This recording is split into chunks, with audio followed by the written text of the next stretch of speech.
All right. Welcome, welcome.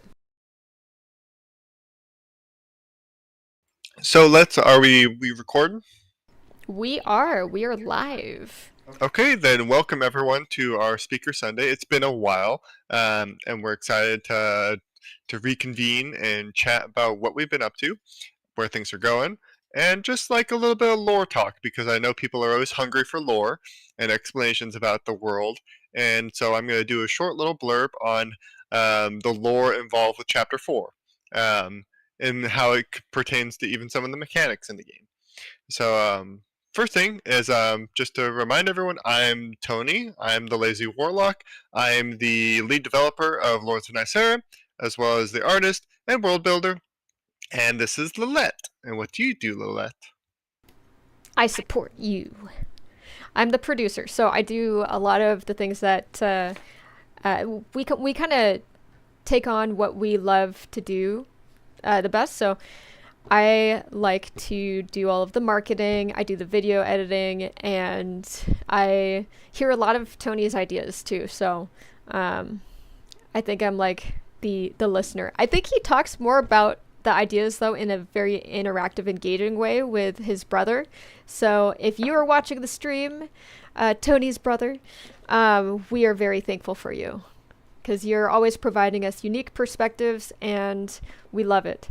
Um, yeah, and actually, I do, before we get started, I do want to shout out all the people that have contributed to Lords of Nysera up to this point, because we always start off introducing ourselves, but there's a lot of people who have helped us along the way and contributed in very meaningful ways, and one of which is actually listening to the stream right now, and this person is part of the Discord, and you know who I'm talking about, Mr. Blonde. I just want to say thank you so much for just all of the input and all of the feedback you've given.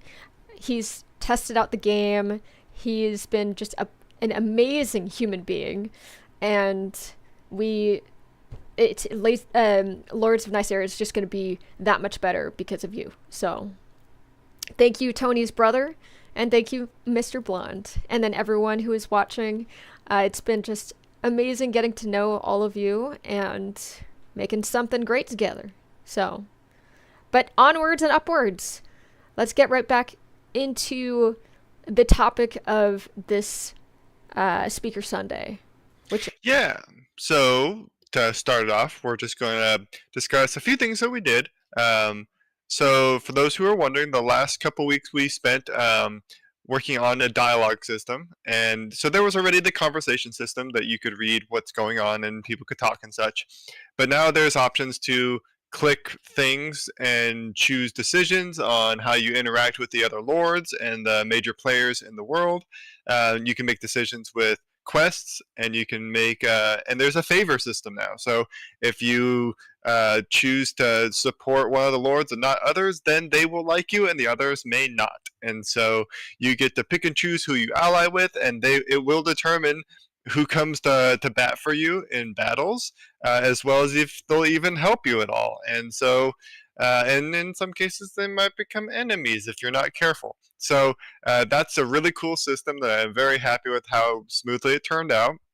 It's already being implemented into so many scenes. So now every time I make new scenes, I think, what choice could players make here that might make a difference? And so sometimes it's as little as like when they're discussing tactics before the battle, you agree with one of the lords and not the other. And you can still choose whatever you do, but picking one might be like, oh, well, you want to send in flyers over the ridge as opposed to just hit the beaches, then I'm going to give you some of my flyers. So little choices like that can determine what units you gain in battles and such. Were you gonna say something to that? yeah, I was gonna say something. So are you saying that there's gonna be choice in this game? Yeah, there's gonna be choice. There you won't be able to sway like the major plot point, right? Like the core behind the scenes stuff that you're kind of not even aware of. Like there's a big overarching storyline, but you can choose how lots of things play out along the way, and it very much is like I'm very like averse to saying like it's a branching pathway sort of thing, because we need to make sure that we have the bandwidth to make the chapters first, right, before we start making these big, huge branching options. But I am focusing on who you work with in the story. I'm more of doing it like a faction based system where your decisions do matter and they do change the course of the game, but it's more meant for like replay purposes of, oh, this time I'm going to side with this lord instead, right, and see what kind of benefits I get from being with them, because certain things will get closed off and you don't get to be friends with everybody, right, because some people just despise each other, and if you're showing favor to one of them, they're just going to not like that. And as we discussed before, if some people die in the game, they will be really unhappy with you. If you let their son or daughter die in battle with you, um, they they won't be happy with that. And so that, so it gives you incentive to keep some people alive. If you want to be friendly with them, and then the more you ingratiate yourself with some people, you get access to all sorts of cool stuff. So it'll open up some really cool options for, like, say, a new game plus, right, where you might be able to keep the faction from the last time, like the faction support, and therefore be able to get like all the upgrades and all the spells and such that you get from doing this. So people will inevitably be able to do it all, but it'll almost be like you get to play through the game again, but there's actually like new stuff to do every time, right? As opposed to just like, well, this time I get, berries instead of lemons, whatever it may be, right? Like there's actual significant gameplay changes. But that's what we did a few weeks back. I'm going to talk about now what I'm working on this week and the following week, the following sprint. So this last week I did a lot of the prep work for Chapter 4, and it's been going very smoothly. Chapter 4 is much more relaxed compared to Chapter 3, which is like, it's a huge chapter where so much is going on, and I wanted to like give players a little break after this massive battle and all these factions being in play, and have just a straightforward, like, you have a task, you got to get it done, and make it easier on myself and be like, I don't have to have a unique enemy for every chapter, right? That sometimes everyone's in disarray and the big leaders are like running back to their hidey holes to recoup, and they're just sending troops to fend you off, right? That said, though, there's still some cool stuff going on in this one, namely naval warfare. So there are boats. So as we mentioned in the Wreck-It Wednesday, there are boats in Lords of Nysera.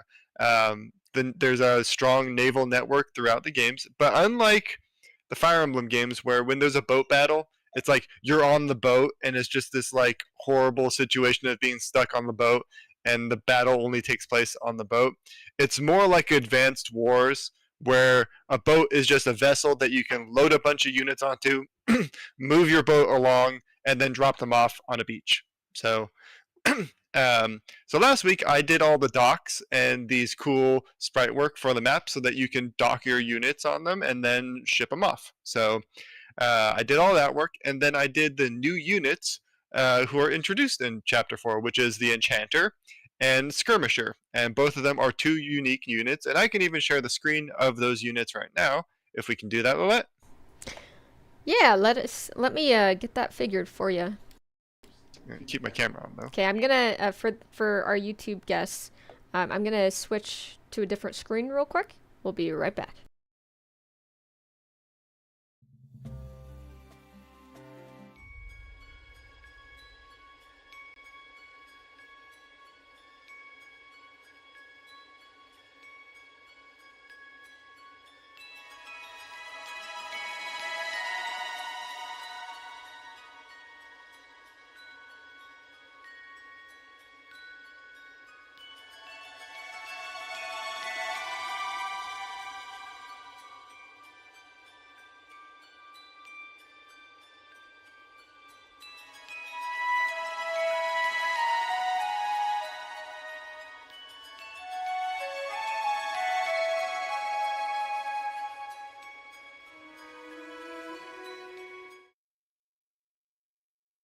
We are back.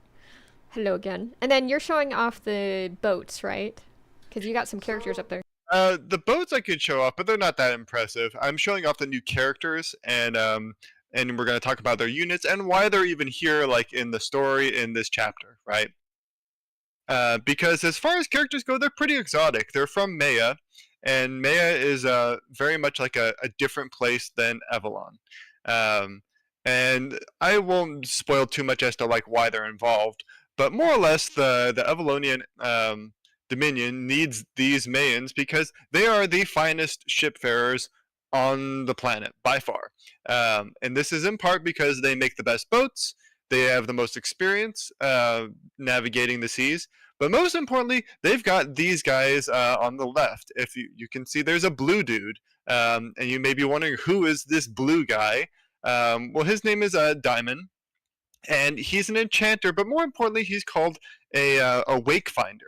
So there are people in the world who are so exceptionally good at understanding water on a conceptual basis that they can find the best paths to sail a boat on.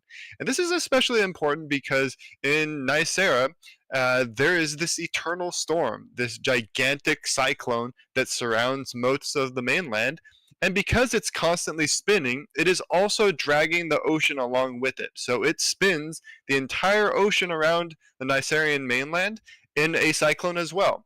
Now, on the edges, it is terrifying and nobody should sail there, and nobody typically does. But the closer you go in, the worse that sort of cyclone of water is.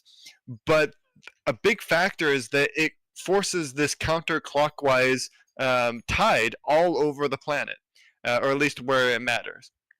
And so it is virtually impossible without some serious training or like navigational techniques to sail against this tide because it is so powerful. Unless you have a magician on your boat who can literally, like, they effectively float in front of the bow of the boat and guide the ship. They so they'll explain when you do this battle that normally you wouldn't be able to sail this direction and land on the Sartian beaches without them, unless you you just want to move like one square at a time, more or less, and that would suck. So they even tell you, don't take our enchanters off these boats until we hit the beaches. Yeah, so Mr. Blonde commented on the left character, and I agree with this. Like, it's got some Dark Deity vibes. Some dark deity vibes. Yeah, In just what way? like just the monks. Oh, I think you're holding on the button. Um, sorry. There's an echo that happens if like we are because we sit right next to each other. So we do push to talk, but sometimes we overlap a little bit.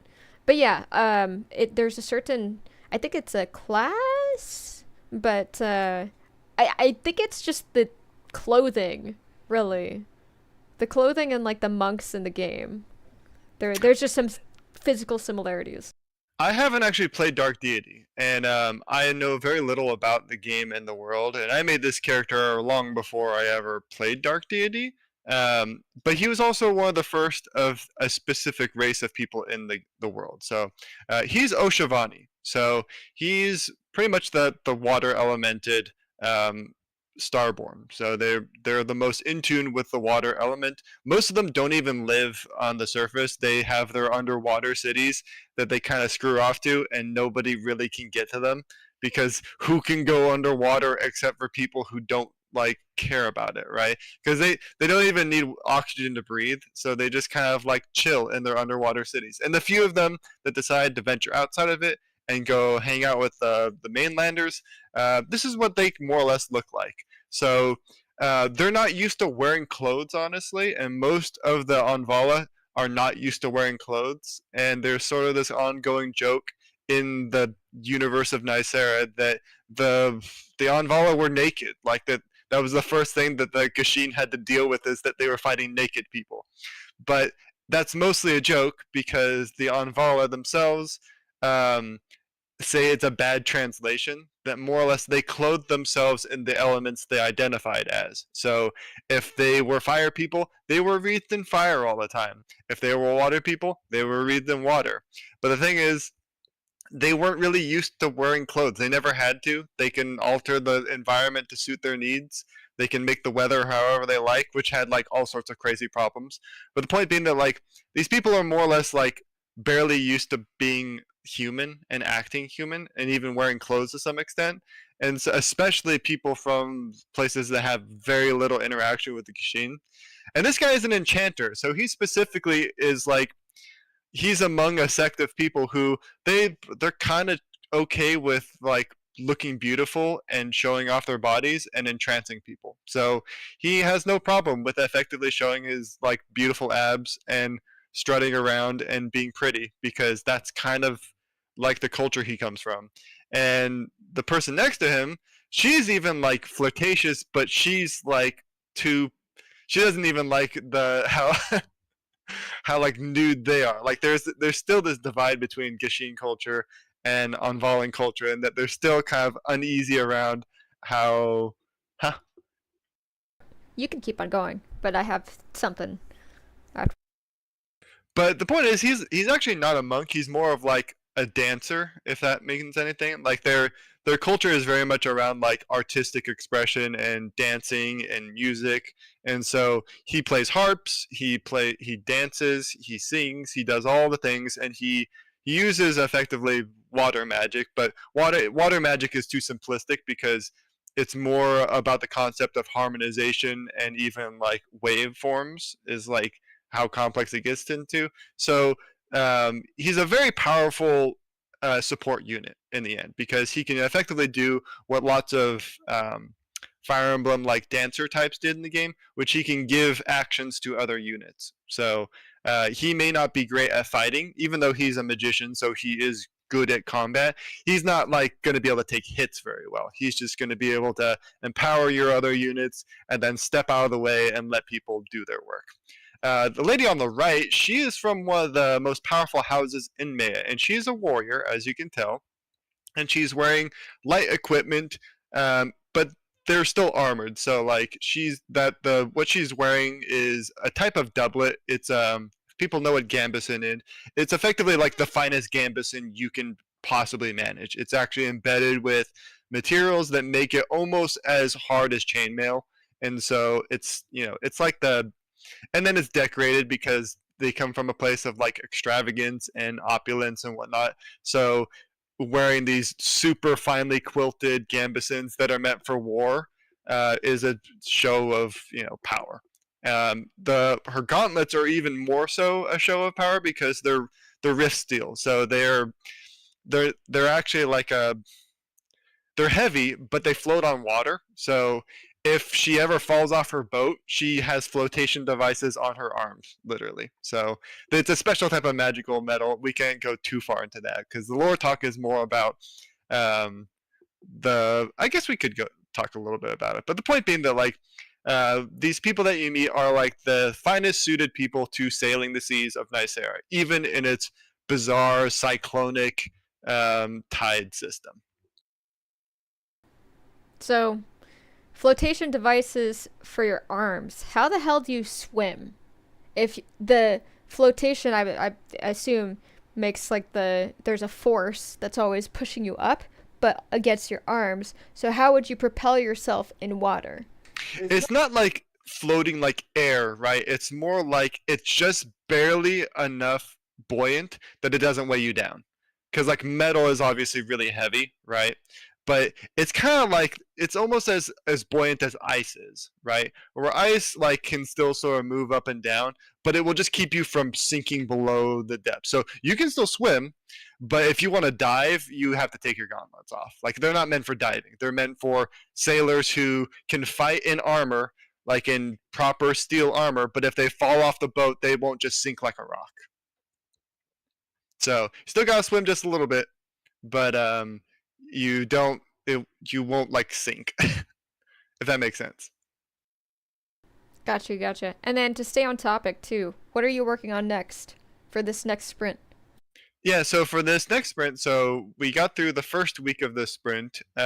This second half of the sprint, since I effectively did all the groundwork I needed for this chapter, I'm going to do a little bit of coding to make sure to like test out these docs and make sure that units can properly be placed in them. I'm going to mess around with the unit placement for probably like just a teensy bit to see if I can just select a unit from the menu and drop them straight into a boat, for example. as opposed to having to like set them all out and then on your first turn move them into the boat. I'd like to just be able to load them directly into it. That shouldn't be very hard, honestly. But after that, I'm going to probably take a break from working on chapter 4 because a lot of people want to see. We really need to start getting to playtesting, honestly. And now that we're like in the chat, I hit the big 3 chapters that I really want. I think I'm going to start setting up the demo for a big update so that people can start playing the chapters because that's been put off a long time. And I think that would be the best thing to work on right now because before we really start making many more chapters, I want to see if these 3 hit our MVP, right? If people play them and they're like, this is bitchin', I want more of this, right? Like, I want to see this in every chapter, then we know, okay, well we're hitting something good here. And if people are complaining that, like, oh, the chapters are, like, weirdly paced and they're blah, blah, blah, like, if we, we may need to retarget. So I think now that I have the chapters done that I want for like the pre-play test period, we can actually start prepping for that. So I think I'm going to aim for by Friday to have another big demo update. So. And what will that demo update include? Like, what would you write in the devlog?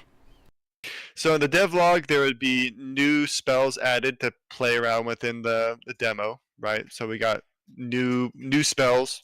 It would be a small arena update because the arena hasn't been like a really big focus, right?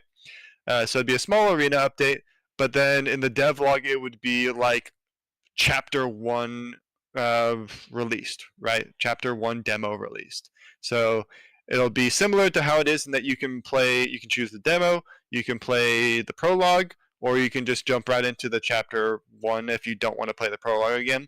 But if you want to play from the prologue and then like complete the prologue and then jump right into the chapter 1 afterwards, right, to simulate like actually playing through the story, you can do that as well. So it'll kind of give you a sense of how your stuff carries over and whatnot, and yeah, and we can test that out too because that's like a big important thing to make sure that it's properly carrying over all the things you did from the previous chapter into the next. So I'm probably going to release a bunch of just like extra things into the devlog update as well. So it'll include all the new AI updates I did to the NPC controllers. It'll include all the new tiles that I added. So it'll be a huge devlog update because it'll include all of the like, because it's technically all in the game, right? So it'll include a lot of stuff. It'll include new characters because I'm going to include these 2 guys in the demo as well, the demo arena, so you can play as the new characters as well. It'll also include Lenoa, so she's the sapper, so you'll get to throw bombs around and shoot people with guns, which will be cool. I think I might tinker around with the arena just a little bit to see if I can make it harder too, because it's very easy right now. And I might do that. We'll see. I might not put too much on my plate to do. I think just focusing on making sure there's a chapter 1 release would be the most important thing. And yeah, I think that's the goal for the rest of this week is to get a new update out because I got really far into this next chapter and I need I need to write up some more stuff before I can finish it. But yeah. And then if like this playtest period goes well, like I think maybe after a week or 2 of letting people play it, it'll be a big Kickstarter update too, because I want to let people know like, hey, the demo is out and it's also been updated. There's a bunch of stuff to try out, and then remind people to do the survey junk and so on and so forth. So I think this will be a good week to do a big update on. Well, that sounds really exciting. And then we also welcome Red Star to the chat. We've just been talking about the demo update that the Lazy Warlock is planning to release this upcoming Friday, or this Friday, or is it next Friday? No, it'll be this Friday. This I Friday, think I want to okay. do this Friday. And that's going to include chapter 1, or up to chapter 1. Is that correct? Yeah, and as long as it rolls out well, I think we'll try and get chapter 2 out in short time as well. So just like if this transitions, like, because like here's the thing, right? If we do chapter 1 and it's just a buggy mess, right? And it takes, you know, a long time to fix all the bugs for chapter 1, then it'll be a while before chapter 2 is playable. But if it rolls out and for the most part people are like, hey, this worked great, then, you know, we'll just kind of, we'll release all the chapters that we currently have up. I think that the maximum the demo will ever reach though will be chapter 3. I don't want people to be able to play too far into the game without, you know, having a full release eventually.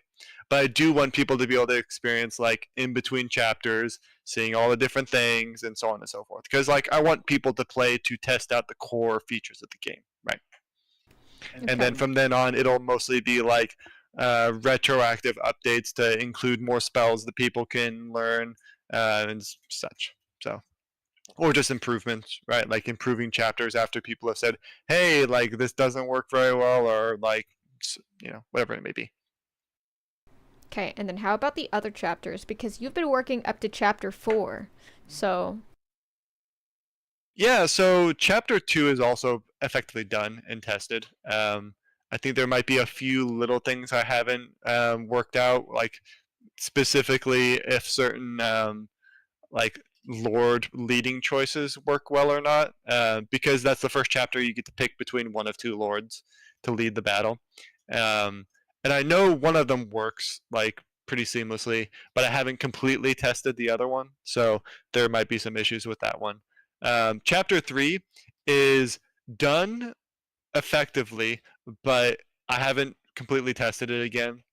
I've tested all the individual parts of it, and they all individually work. But you know, when you run it all at once, sometimes you don't know if it's going to pan out. But the fact that I got all those individual things to work is pretty great because there's just so much in there. um, Especially because I added this like this pretty much NPC order injection code, which is really cool. I really like the possibilities of it. I can do it manually, so I can have it scripted more or less, so that at a certain point, it's like, okay, these people they all attack this one person, and like they attack them for 1 turn or however many turns, or these people they throw fireballs onto this location, regardless if anyone's there. They just build like a wall of fire or whatever it may be, right? Like I can have complete control over what units do and even override their like regular the regular like priorities and stuff. So really cool stuff, especially because I can give that to leaders in the like the code, and they can give orders to units. And I have no idea what that will end up looking like. It might be really complex, or it might be very simple. We'll see. So, but yeah, that's chapter 3 is definitely going to need testing. But I think I need to test it myself first, right? Like one more time, and maybe hand it off to you as well to just like make sure there aren't serious bugs that like people play and it's just a total mess, right? So that's going to need just like at least 1 or 2 screenings from me before I can really say that it's ready to be tested. But I would say 1 and 2 are ready to be tested, but I only want to start with 1 because there's going to be problems with it that I just haven't seen. So I want to focus on that one, see how it goes. I can tell Red Star really likes the your blue character. I mean, he's meant to be attractive, and like, there's lots of characters that are attracted to him, and he's just like a nice dude, you know. He's he's meant to be pretty looking. So like, and all the Anvalan are like, you know, they're kind of elfish, and so they're all fair and pretty and whatnot. And because magic, like just the constant use of magic, effectively tones up your body very easily because you just use it's like a constant use of energy, and that energy running through your body burns off any fat that you have for the most part. Um, you just end up looking ripped. You just have low body fat. Like, and they also like, especially on Valen, they have no need for like fat storage for the most part, because they don't like they get most of their sustenance from just like ambient energy. They were created to use magic, and so magic is literally overlaid over every elemental like atom in some cases, and so they can just like hang out and survive off of that. They can create their own nutrients through it. Like they have the biology to do that, and it's just automatic. And so they actually don't need to breathe or eat. They can just sort of chill wherever they want to. So it's very unfair because the Gishin do not get that. They have sort of a limited version of it. You're motioning to me. Okay, Mr. Blonde made a really good point. Wouldn't that kill someone? Like, if you need to have some amount of fat storage. I mean, you have to remember fat storage is energy storage, right? And like there's fat storage that is useful as like padding for like your hands and feet so that you can move around and not hurt yourself, right? There's fat storage that stores nutrients and mineral or not all minerals in some cases, but like vitamins and whatnot, right? So they have like a minimum required amount for biological activity, but otherwise, like they don't really need it because imagine like instead of eating, you could just sit in the sun for a little bit and relax. Or just when the sky is very clear and you can see the stars, you just hang out under the stars in the moonlight for a little bit, and you're good to go. Like that's they can literally because like everything is I'm sure there's lots of interesting conversations going on in the chat right now, but yeah, they don't die from it. Their biology is totally different than humans, and so they do not have a requirement to eat. They can eat, like, and they have like the means to survive if in the rare situation they're in more or less an anti magic zone where their regular biological activity becomes defunct. Not only do they hate that, obviously, because it's effectively like your body shutting down and your organs failing, so that will kill them easily, right? Like they will avoid anti magic zones like it's literally death incarnate because they can die very easily if they go into those places. But they can't survive normally, so they have like effectively a backup method of surviving, but they're like even their intestines and whatnot are mostly unused unless they want to eat, like just for purely the pleasure and enjoyment of it. So, which some do. Like there's plenty of unviolent societies that they choose not to rely on these kind of God-given abilities to live immortally, and they sort of live a halfway in between of experiencing the world. But yeah, for the most part, um, they they don't have a whole lot of cares that humans have. Like in to like further accentuate like how different they are. They're literally born without the ability to fear, so they don't have a biological, emotional understanding of fear. They understand like danger and death and injury, but they if they don't get like jump scared in the same way that like humans do, right? And they might get startled in that they didn't notice something, but they're not afraid of it, right? They won't like shriek out in terror, and you can't like dragons roar scare them into running away.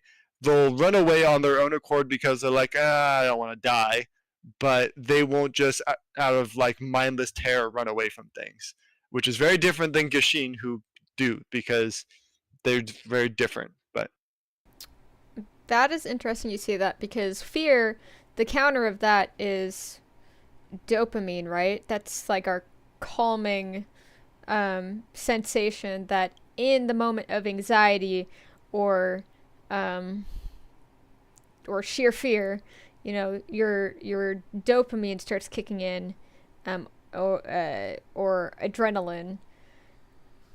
So does that mean that these guys are just prone to hedonism?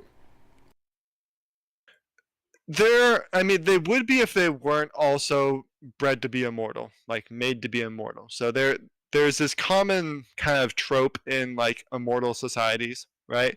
That that they live for so long that everything becomes boring and bland to them, right? And then they have to do like increasing levels of violence or sex or whatever it may be to feel something. Um, but that's through the scope of humanity, and I try to avoid that entirely. So these are guys who were created, literally created by gods, to be able to deal with immortality. And so they kind of have this like, I wouldn't even know exactly how to describe it on biological terms because it'd be all like made up stuff, right? So there's no like biological equivalent. But if you think of like how people are like always calm, like they're effectively always calm, right? They're relaxed in a way that they kind of they can get angry, they can get frustrated, but for the most part they're mellow and relaxed to an unsettling level for most people, which makes them come off as very cold and uncaring. But that's because they just don't have like a heightened sense of like they don't have a heightened emotional impact for most things because otherwise they would be susceptible to, you know, to being like to having requiring elevated levels of stimulation to feel things, whereas they can just sort of track through eons feeling fine. And again, like this clashes with Gashin culture, which is short-lived by comparison, and they feel like they don't interact very well with others. They don't care about their problems, like so on and so forth, right? There is a significant divide between like these two cultures, and they do not actually interact well. It's not like in Skyrim where, you know, you got elves living with men and living with orcs, living with everybody, and they're just kind of like buddy buddy because everyone's more or less the same. It's just like a slight, you know, racial difference in what they can do with magic, and maybe one's better at using swords, right? Like there's like a significant biological difference between them, that makes it very hard for them to interact with. And they're like, if they do have kids, which is not common actually, um, those kids are even more sort of like they have this disparaging understanding of both cultures, right? Because they can't fit into either of them very easily. So, um, yeah. I don't know if that answers your question on all that, but they do have effectively imagine them like kind of always being on a like some kind of low level dopamine like low, right? They're not depressed because like they can handle like long-term bouts of nothing happening significantly in their life, right? And very little change going on. And in some cases like dwelling on thoughts for 1,000 years without getting depressed because it's just like 1,000 years is a blink of the eye for some of them. So I just kind of imagine them as elementals embodied. yeah, they definitely like they're less concerned with like the the actual like the human problems. I'm just gonna like be simply put like they're less concerned with human problems, right? They're concerned more with like the magical feats and magical possibilities and learning and exploring ideas, right? Not necessarily like in the sphere of what they even care about, right? And lots of them care mostly about elemental influences. So, you know, the Oshavan, for example, they care more about like experiencing different ways of producing music and melodies and harmony, and you know, in some cases like expressions of love, but not just like hedonistic sex, right? But how does one express love philosophically through different things, and how are blah blah blah blah blah. Like they have these long-term ideas of how, you know, a concept is shaped even, and they explore that, right? Because they have years to think about it and experiment. But there's only very few cases where they become so deranged with these ideas, right, that they sort of fall into what people sort of classically think of like the insane immortal, right?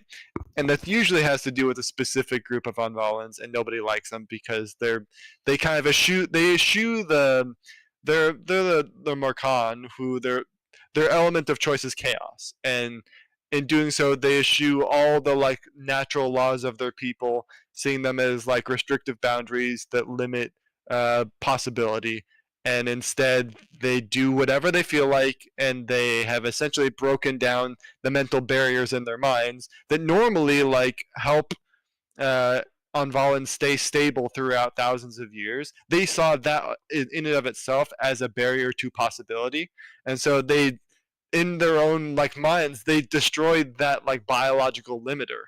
And so they do go insane all the time, and they have literally like thousands of years of going insane to become these like sometimes wrecks of people, right?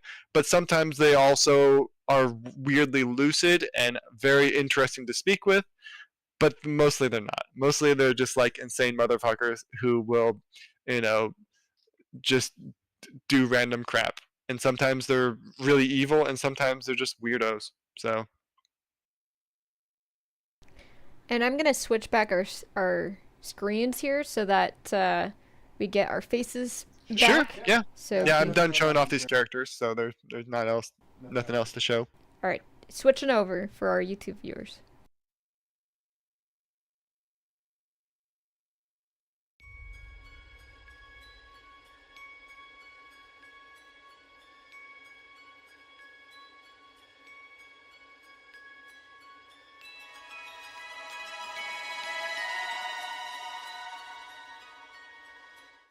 All right, and we're back.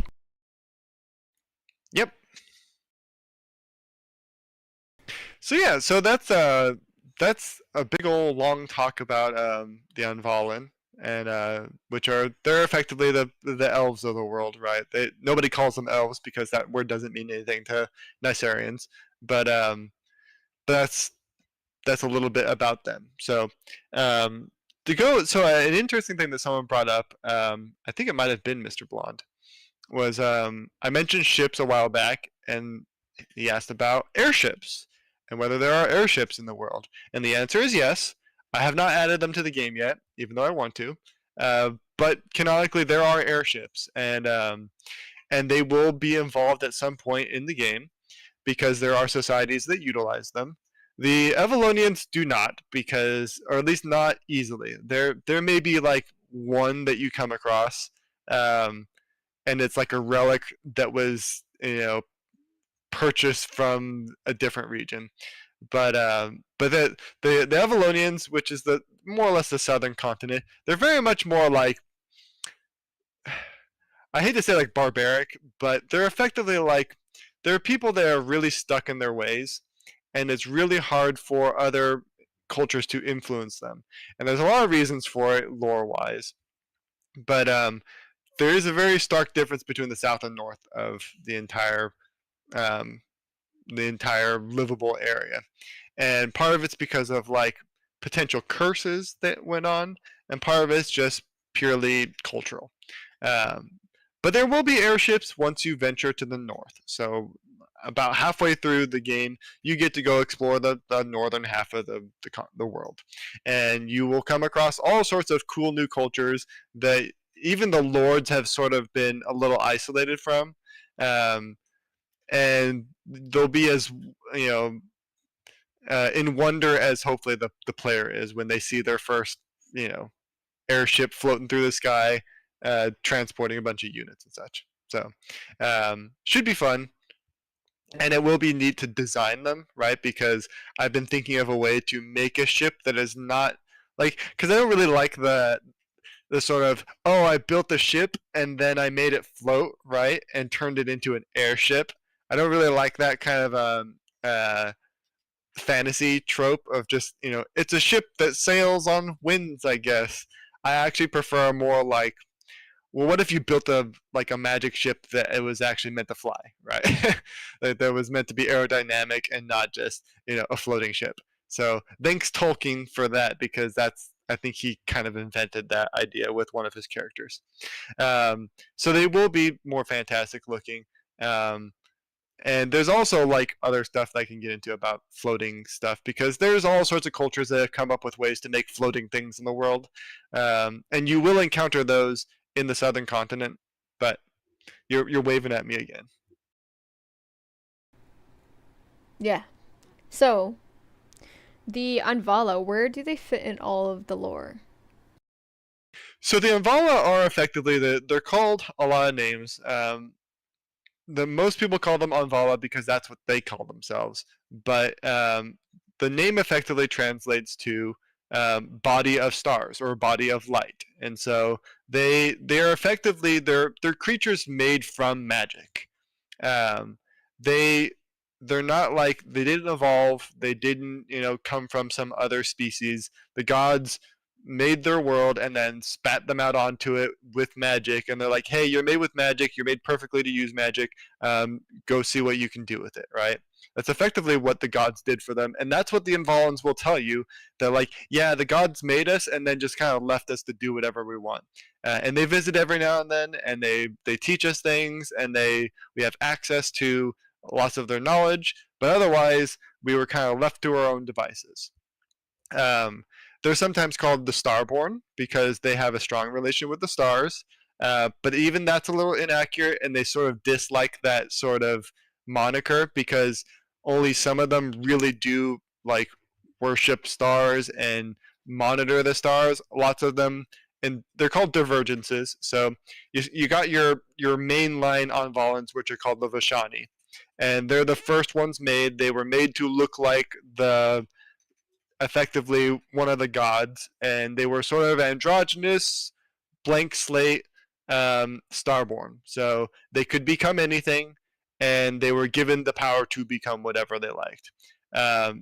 Some of them remained that way forever, but most of them diverged, and that's where you get the divergences. There's 11 of them, aside from the Vashani, and they all sort of associated with whatever element they felt best suited them. And so rather than being like, oh, I care about the stars, they cared about how things grow or about the earth itself, and so on and so forth.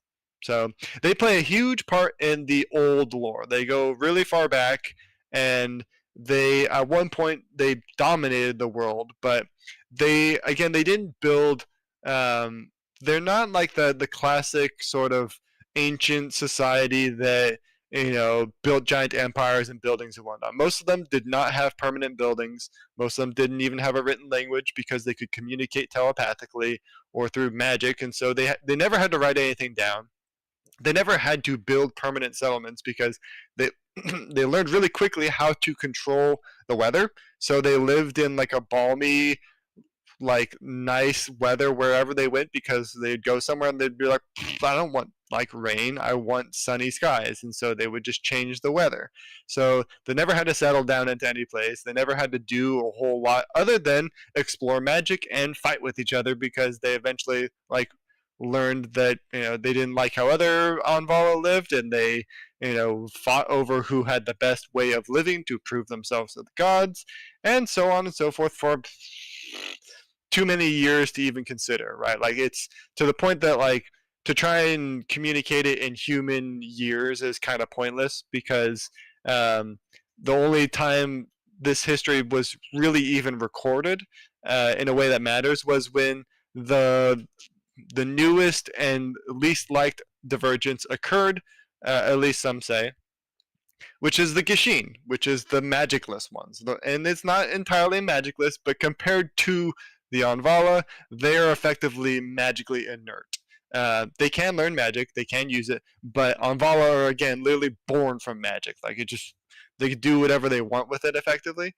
And so when they were confronted with this new divergence that didn't use magic the way they did, and eschewed the like blessings of the gods. They said like, no, we want to be able to die, which was bizarre to them because they were given the immortality, right? So when they chose like, no, we want to like experience death as a people, that was seen as like beyond blasphemous, like beyond comprehensive thought, and they did not like that idea creeping into their world, because for one, there was no god that really like, there is the god of death, but the Envolants who took on that aspect believed themselves to be servants of death, right? Who deal death, and they see themselves as reapers, not as like becoming death in that they die, right? And so to them, actually, that was seen as like a very curious way to evolve their own like aspect, is to actually die themselves.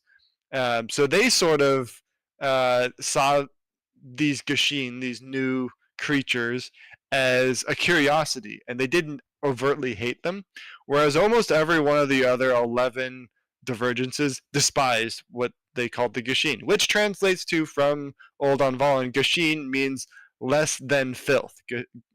Sheen means filth, ga means less. So they saw them as less than worthless, effectively, because it almost to the point that they were dangerous of how like far they dipped into value in their society. So initially they were seen as like weird, but then once there were more of them and they were kind of spreading, they became a threat. Not just like they weren't really a threat physically, but they were a threat in a psychological and philosophical sense to them, because that's like where most of their like warfare comes from, is a competition of thoughts and aspect involvement. So they this is like, again, like diving really deep into the lore, and in some cases this is like very much word of mouth spoken among people in the game, and you probably won't even get into most of this in the early parts of the game. But the short of it is that there is this big spat between this new divergence, who they effectively drive into the furthest reaches of the world. They don't want the they have virtually little power to fight against the Anvala with no technology, and in like intentionally limiting themselves to see like what kind of possibilities that can happen from. And so they kind of set themselves up to be kicked around by the other 12 divergences. And so that left them only a few places to live, which is primarily underground, and in the deeper, darker, unwanted places of Nysera. And that's where the Gasheen or human culture comes from.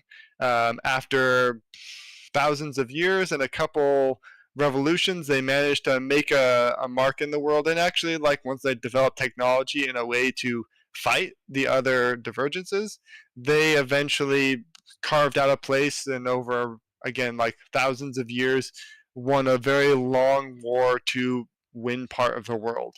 Um, and so that's kind of, in short, where the Anvala fall into place. So it's been a long, long time since they were made, and it's been a long, long time since they ruled most of Nysera. So most of them, and normally it wouldn't be a too big of a problem, but they don't have a connection to the gods anymore, because the gods are silent, which is why they're in the Age of Silence. And so their power is diminished even further, because they've got most of their power directly from the gods, either in typically through knowledge, right? They would teach their aspirant new Envalans how to use this advanced magic, not typically through themselves, literally like teaching them in a mentor state, but through accessing these kind of vast magical telepathic libraries. So they didn't have to. So much of their life is fast paced in that way, but they didn't learn to communicate to their generations how to learn without that connection. So they became hobbled in the end, and now they're very much not happy with the state of things. And we have 4 minutes left. 4 minutes. Wow. We've covered a lot though. So We definitely did. Any interesting questions to ask? yeah, so now is a great time to ask questions. Which I said a lot, so I'm sure there's a few questions out there. My question to start us off, while you guys are thinking of your questions, is you see in a lot of media this this reflection of wars past in our own human history. Is there anything that inspired this kind of tension between the Gasheen and Anvala that is related to our world? There's definitely like, you could look into my life as a millennial even, and probably suss out where a lot of the inspiration comes from. I like to think of how um, Frank Herbert's Dune world, right, is almost like one-to-one a reflection of the oil wars that he lived through with the U.S. against the Middle East, more or less. And that his story was about this necessary resource to life that people fight over, right? Which in his world is actually oil, but in his made-up world is the spice.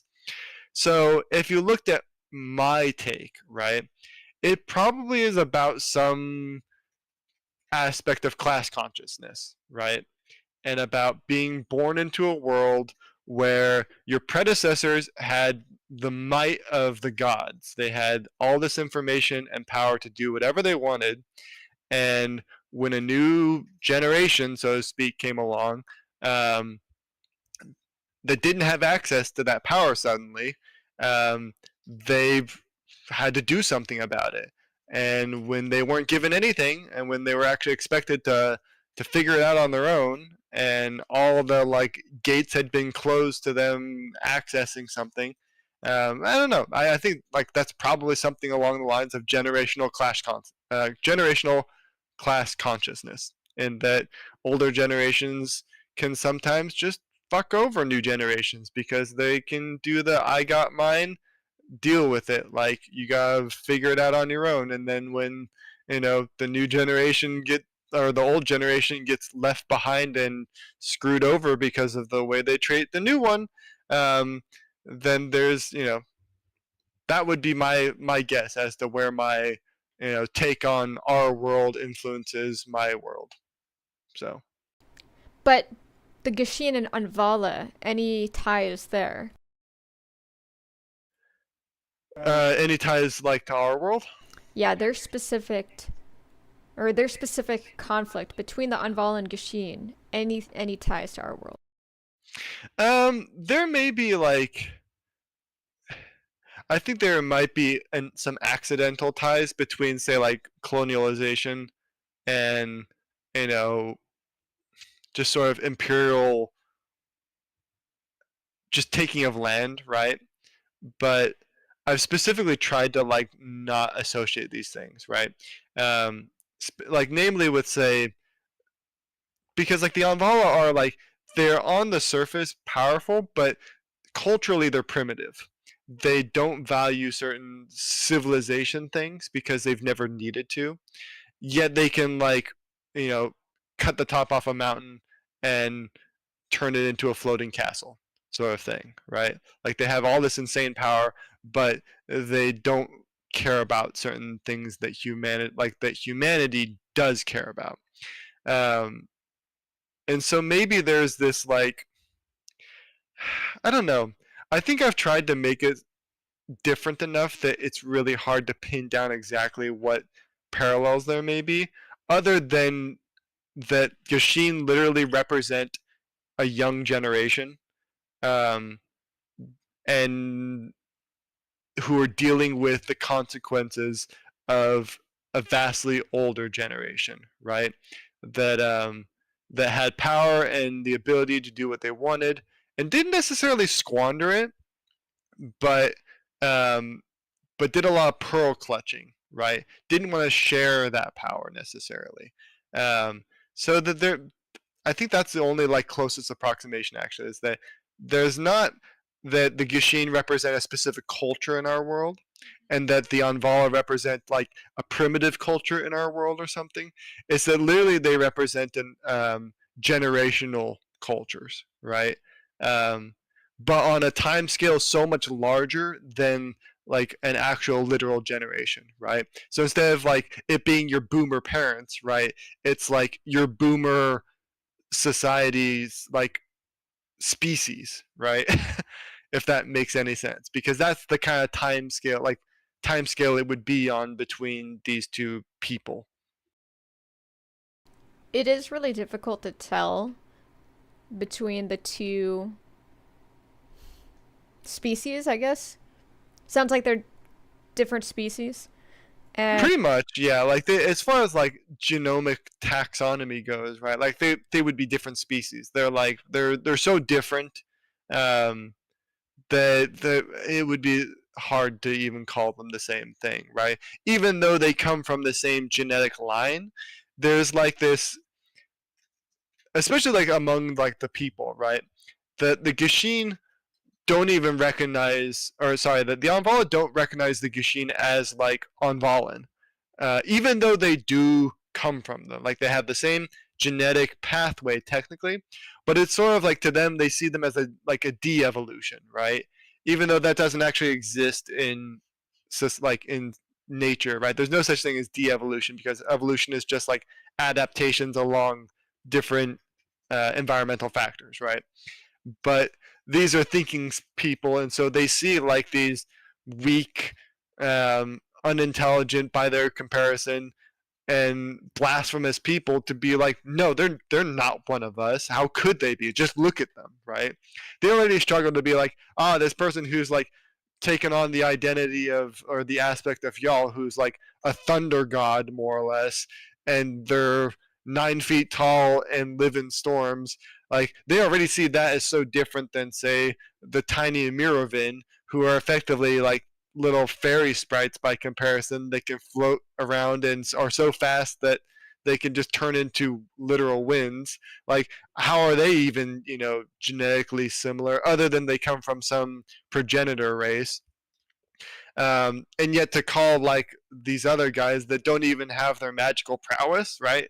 Like they don't see them as the same species in any way. But these are coming from people that could also literally change their genetic makeup. Like they could just use magic to like, oh, I want to edit this like part of my code so that I look differently, right? That's the kind of level of control they had over biology, over themselves, and that's why they could diverge very easily actually. Like they didn't have to, again, like they were created, right?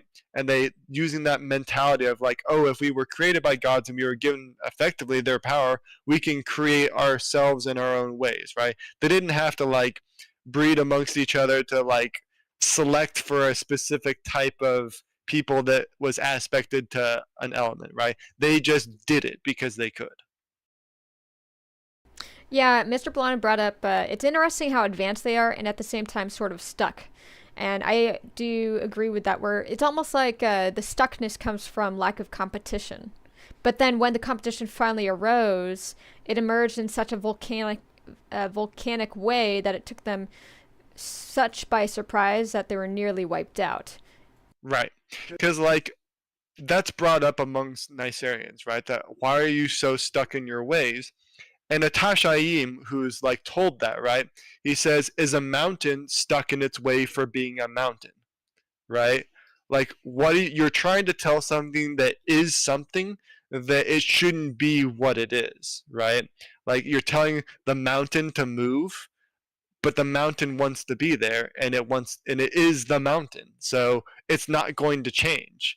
And that's what happens to them in a lot of ways. Like they do have these like eons of proving to themselves that I can live this way and I am this, right? And there's experimentation that goes on in between individuals and whatnot, but they have this supremacy in their mindset of, well, like we have the proof, we survived for thousands of years amongst each other, even like fighting each other and killing each other in lots of cases. That like why would we need to change when we are what we are? But then when something so dramatically different from them does come about, and sometimes it did come about and it was defeated, and then they're like, haha, we won. Like there are Gashin cultures that tried to change things and were like quashed, right? They didn't survive and they were destroyed.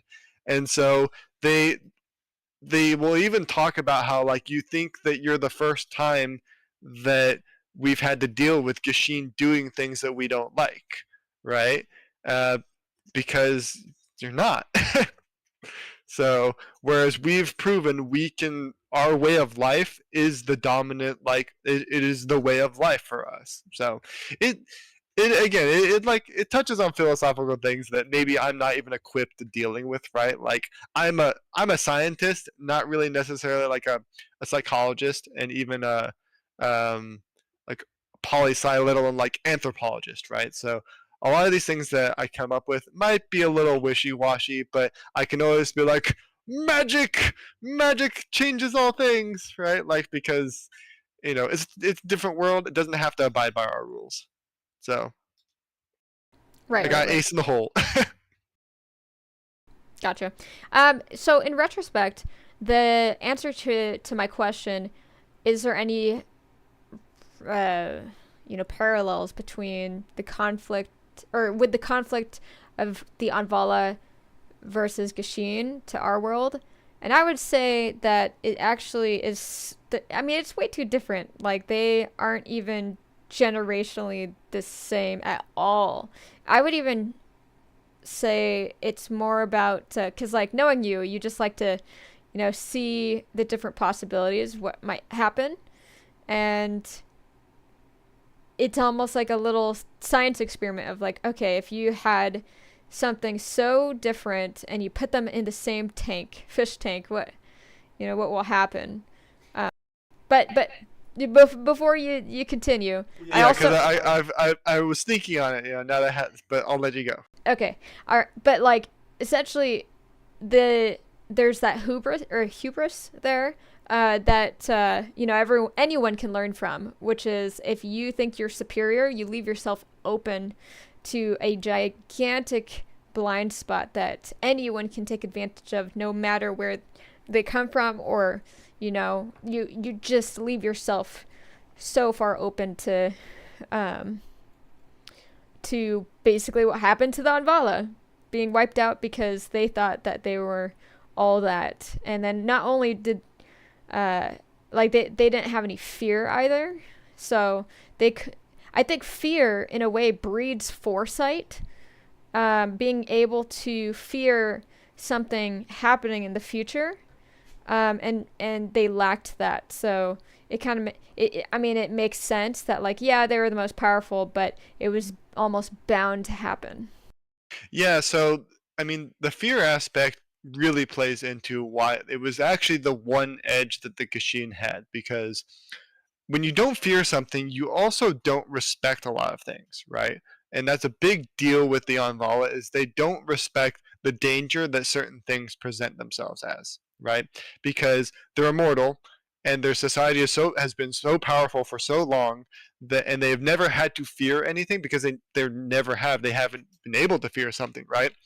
That in like one case specifically, like most of the divergences, there's a few remnants of them here and there, but there is one that is actually been eradicated of all as well. Like it's effectively gone. They're extinct. Um, and it was the Hyathon who are the Stormborn. They're effectively the ones who identify in the aspect of lightning, electricity, and more importantly of like sheer power and dominance. And they are notorious for being belligerent, but they are so like straightforward in how they function that the Gishin who eventually learned how to kill Anvala, right? They found that they were among the easiest to exploit in their faults because they part of like what they embodied is that they must fight and kill other Anvala specifically to prove that they deserve to exist. And they just kind of blindly fight stuff without thinking because that's their way of doing things. That's their purpose. And so the whereas like lots of the other Anvala like eventually came to some agreement and they like either lived in exile or did something else. These guys were more or less like, no, we will fight until the last because if we are too weak, like deep down, their philosophy is that if we are too weak to not be able to defeat the Kashin, then we deserve to die. And so they fought literally to the last one, and they just like came at them over and over and over again until none of them were left, until they were all literally dead. And the Gishin hated this because the society that eventually like came from this, um, they see it as like a black mark on their society that they eradicated an entire species of intelligent creatures that had eons of knowledge that could have been shared. Um, but they just like they were incompatible in their belief system and they just died and they fought to the last. And so, you know, that sort of again, like you said, there is this weakness in them and that was made because of the way the gods made them.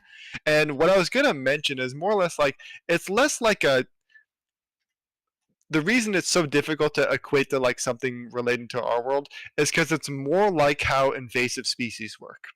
Um, in that there's a species that is so well equipped to its world, and then something comes in that is not adapted to that world, but um, is uniquely adapted to exploit it, right?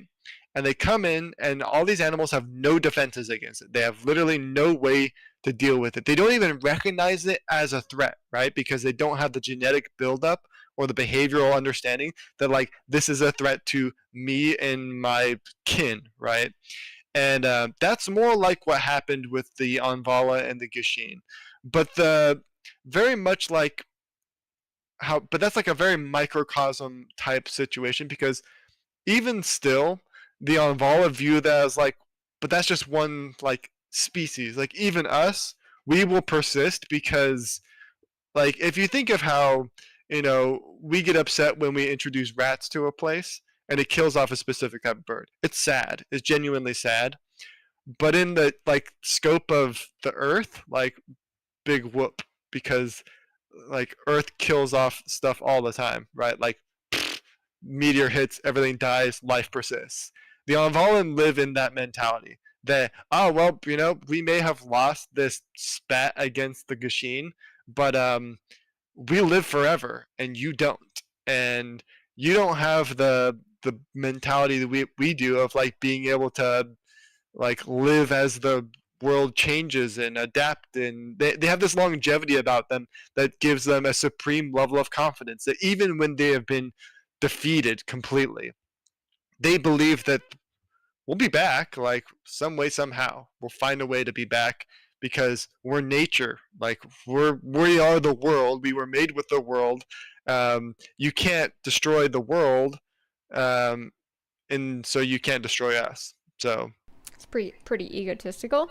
it is like they're an extremely egotistical people, but they were effectively raised by the gods. They're the most blue-blooded people you can imagine, and that they were literally given the wealth of knowledge of the gods to do with as they saw fit. They were given access to power that was so great that money meant nothing to them, right? Like they don't have money in their society. Like what is money when, what's the value of gold when, the true currency of this world is knowledge of trading in information and growing in power. So, you know, so that's the Onvalans in short.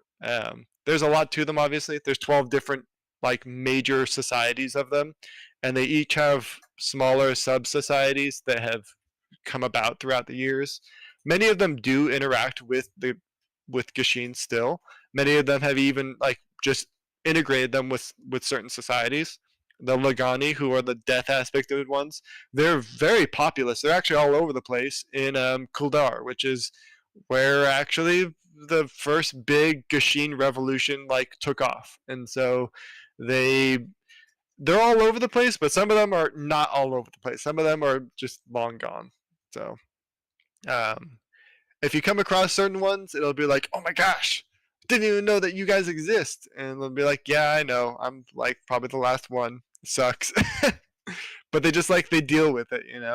And they may be sad, quote unquote, about it, but they're really more like some of them are just like, I'm kind of just waiting for me to like be gone so that I can pass into the void and be reborn in the way I was meant to. So if this is not what I'm meant to be, then I'm meant to be something else. Like and so on. There's a lot of stuff that goes on. Well, thanks so much for that, the Lazy Warlock. And I think we're definitely over time. Mr. Blonde has one remaining question, and then we'll finish up here. Okay. Will this be reflected in game with the characters? Yeah. Oh yeah. So if you have Onvalan characters, they talk about it, and there will be discussions between them. There will be problems between characters. You know, it's definitely a big topic, especially with current events like what's happened in the last couple hundred years. Is a big deal for lots of Onvalans. With especially the gods being silent, like they're at a state of anxiety. Like they don't fear things, but they're unsettled, right? Like they do not like the state of things, and so um, yeah, there's definitely it's a huge part of the game. I'll just say that much. Like the disparity between these two societies is probably the key point of the game, even though it starts off with like a civil war, right? Like it seems like, oh, the civil war is so important, but there's bigger things going on. I think I just decided what I want my character to be. I think I want my character to be basically an unvollen hunter. There are those, yeah. So there are members of the Gashin society that, and you meet a lot of them actually. You meet them and you fight them. Um, they're all almost every society has some version of an Onvalan hunter actually, because to Gashin they've been a menace forever, like in one way or another. Whether it be like aberrant ones who, there are a lot of them, or just unhappy ones that just want revenge, or just like ones that are like, hey, this is our land and we never gave it up and we're gonna fight you for it. And it's like, oh no, we have to fight people who can, you know, just like destroy entire armies if we give them the chance. So, um, be prepared to meet plenty of Envals. Like they may be like diminished in number, but they have such a presence in the world that they're unavoidable in the story. Like you will meet them, you will fight them, and you will befriend them. Like they're part of the world. So like, not in that order necessarily, um, but yeah. Red Star just said that now they're gonna be a pro Unvollen cultist. I'm like, I'm just deciding to make my character basically hell bent on destroying all Unvollen, and my friend just decided to become a pro Unvollen cultist. Great. I mean, there is that too in the world. Like they're like in a world that kind of is lacking influence from gods. There are people who kind of made new gods, and who better to choose as a god than some of the most powerful creatures who can do shit that is so beyond your capacity. It's like they can control the weather, guys. Like, why aren't we worshiping them? Sort of thing. Um, I mean, you literally like some of the big ruins in Avalon specifically are all just like ancient ruins dedicated, like made by cultists to a specific group of the Anvala. So This is gonna be hilarious because like all of our combos so far have been like really like aligned, and now we have this divide between our friendship.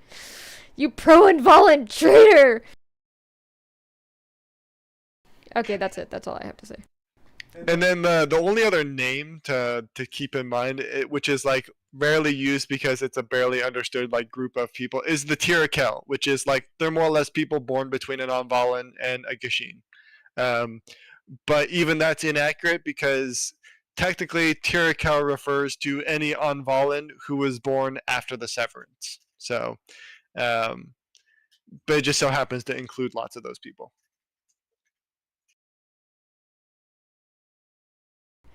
Okay, I better stop before I start having like a full on other conversation with Red right now. All right. Until next time, Red, we'll resolve our differences eventually. It will be really curious to see what people think of the Envalans, right? Because they're meant to be like morally gray, right? Like hard to understand because they're, to many Gashin they're evil, right?